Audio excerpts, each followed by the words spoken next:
Всем привет! На прошлой неделе мы пропустили выпуск, но поверьте, у меня была уважительная причина. Но о ней позже. А пока о том, что произошло на этой неделе.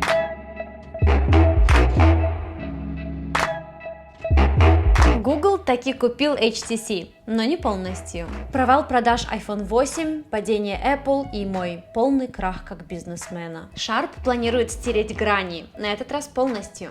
Задержка у купертиновцев. Google Pixel 2, смартфон с ушами и золотыми ценниками. Чуток о PlayerUnknown's Battlegrounds. Ну и, конечно, немного о кино и музыке. Погнали!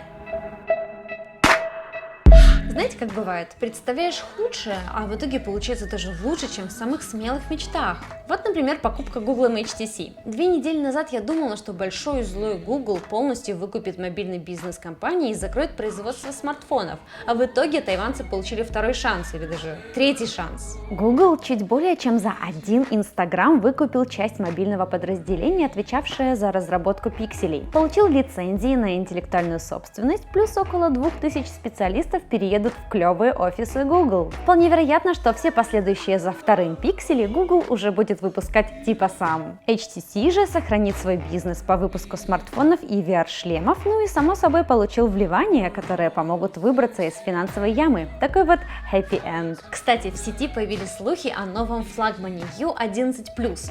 Характеристики, скорее всего, топовые, но главное, судя по всему, будет первый HTC без рамок. Анонс обещает уже до конца года. Отличная новость, учитывая, что обычный U11 был годным смартфоном с очень небольшим списком недостатков. И основное это как раз устаревший дизайн с широченными рамками. В общем, надеюсь, что HTC, оттолкнувшись от дна, таки всплывет на поверхность и не пузом кверху. Что будет, если представить на презентации дорогой обновленный смартфон, присвоить ему новый порядковый номер, уделить минимум времени, а через 10 минут затмить его более крутым по-настоящему новым девайсом? Как это скажется на продажах обновленного смартфона? Не знаете? А я вот знаю. Продажи iPhone 8 провалились, и несмотря на то, что конкретных цифр пока нет, акции компании уже обвалились на 5%, что в деньгах около 50 миллиардов долларов. Кстати, моя капитализация тоже слегка пошатнулась из-за восьмерки. Как всегда, поехала на старт продаж в Германию и впервые за много лет не увидела с утра очередей перед входом в стор. Да и сами продавцы не скрывали, что к открытию пришло 10 человек. В Сиднее было 30 человек, в Лондоне, говорят, продали 15 штук. Решила, что на родине спрос будет больше, и купила 2 штуки 8+, один себе, один на покрытие 2 завтраков в Старбаксе. И до сих пор не могу его продать даже в минус. Такая вот исповедь барыги-неудачника. Такое вот оказалось никому не нужное обновление. Все ждут iPhone 10. Пс, парень, iPhone не нужен? Короче, не поездка, а сплошной стресс и даже немного депрессии. Единственный плюс было время позалипать в смартфоне. В основном, конечно, викинги. Викинги похожи на знаменитые стратегии из 90-х и 2000-х, но теперь в твоем мобильном и онлайн. Изобретай свою уникальную стратегию развития, веди дипломатию, строй города и присоединяй новые земли. Последнее обновление было настолько масштабным, что превратило викингов в настоящего монстра своего жанра, и сейчас они просто взрывают. В игре нарастает серьезное противостояние между русскоязычными и американцами, и нам нужен именно ты, чтобы поставить их на место. Короче, кто до сих пор не устанавливал викинги, это вы зря. Кликайте сейчас по линку в описании, там уже для вас приготовлен щедрый бонус в 200 голды для мощного начала в игре. Скачивай, добавляйся в друзья и убедись, насколько это круто. Многие считают, что первый безрамочный смартфон выпустил Samsung. Кто-то приписывает авторство Xiaomi с их Mi Mix. И лишь немногие помнят о том, что первый смартфон без рамок выпустила компания Sharp в далеком 2015-м. Так что у японцев был как минимум год для дальнейшего развития технологий. И глядя на тизер, опубликованный в китайской соцсети Weibo, они не потратили этот год впустую. Судя по изображению, Sharp грозится выпустить полностью безрамочный смартфон без всяких дырок, вырезов, экран в руке и ничего лишнего. Не совсем понятно, где расположилась фронтальная камера, но, возможно, ее каким-то образом удалось разместить под экраном. Какой бы ни оказалась японская новинка, вряд ли она будет продаваться на нашем рынке, но увидеть ее все же хочется, дабы понимать, как могут выглядеть безрамочники других производителей через год-два. Давай, Шарпуля, жги! Анонс состоится до конца декабря.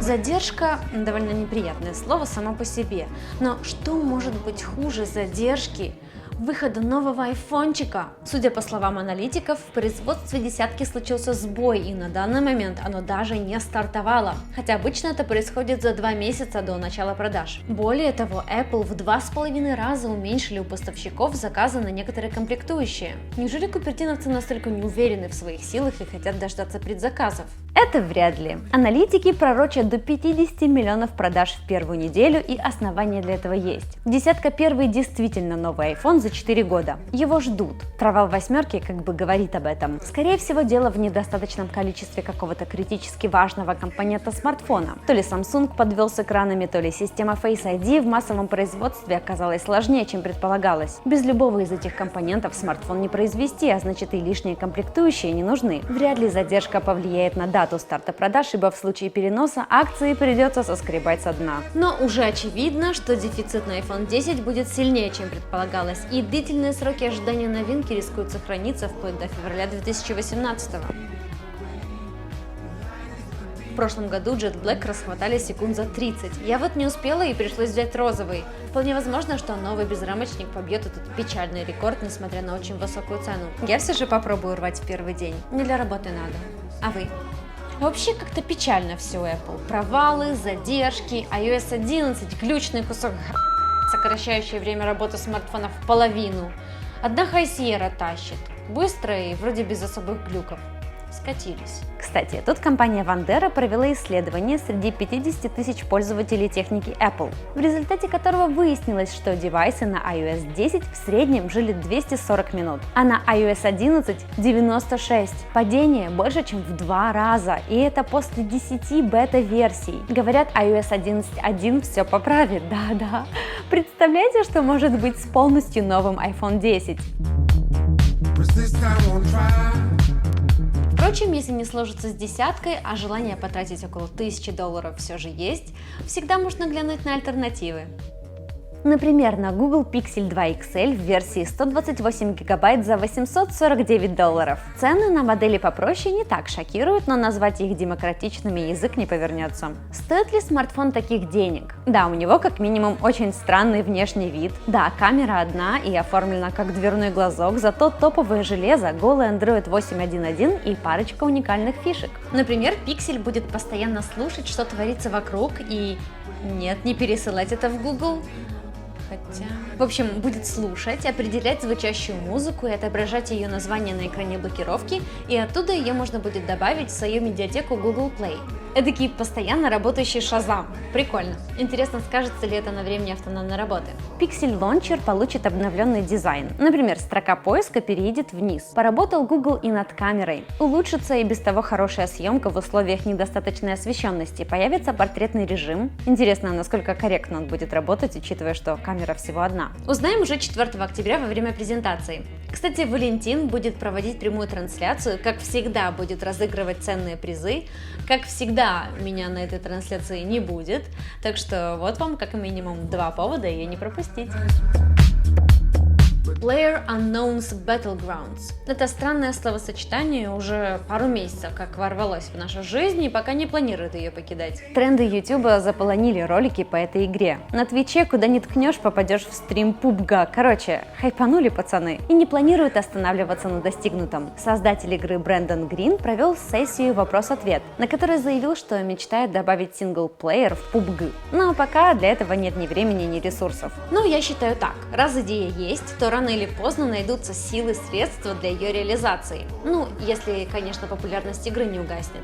А знаете, у кого ресурсов и денег завались? У Rockstar, и это очень заметно по свежему трейлеру Red Dead Redemption 2. Вторая часть, судя по всему, будет приквелом, и в ней можно будет повстречать помолодевших, но уже знакомых персонажей. А вот главный герой будет новый. Мир не только существенно вырастет в размерах, но и станет намного разнообразнее. Заснеженные горные пики, болота, густые леса и вот это вот все. Где леса, там и охота с луком на диких животных. Да, будет и такое. Всеми любимые по GTA 5 ограбления появятся и тут, само собой, со своей спецификой. Обносить будем банки, поезда и дилижансы, куда ж без них в вестерне. Как и без стрельбы с двух рук. Графон, сами видите, огненный, причем трейлер записан с обычной 4-й плойки. На X и прошке будет еще лучше. Впрочем, рокстаровцам не привыкать делать самые красивые игры на консолях. Ну и, пожалуй, главная новость – дата выхода. Red Dead 2 на PlayStation и Xbox появится уже весной 2018 года. А вот ПК-боярам еще предстоит посидеть в режиме ожидания и дождаться своего Uber 4K релиза с high-res текстурами, если он вообще случится. Первая часть на царской платформе так и не появилась.